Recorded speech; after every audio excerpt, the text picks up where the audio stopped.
জীবনে কোনো লাশ নেই নাই, একটি লাশ আমি কাঁধে নিয়েছি, সেটা আমার বাবার লাশ।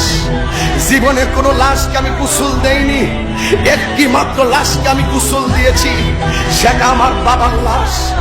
জীবনে কোনো লাশ আমি কবরে নামাইনি, একটি মাত্র লাশ আমি কবরে নামিয়েছি, সেই লাশটি হলো আমার বাবার লাশ।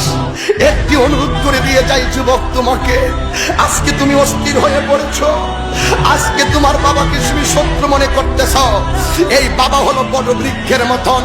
বাবার লাশটাকে কবরে নামিয়ে বাবার মাথার পাশের কাফনটা আমি খুলে বাবার দাড়ির মধ্যে আমি ধরেছিলাম। সেদিন ভেবেছিলাম বাপটা আমার কত সম্পদ, বাপটা আমার কত অনুপ্রেরণা, বাবা আমার কত স্পিরিট, বাবা আমার কত উৎসাহ উদ্দীপনা। জীবনে কোনোদিন বাবার মনে কষ্ট দিও না, জীবনে কোনোদিন মায়ের মনে কষ্ট দিও না।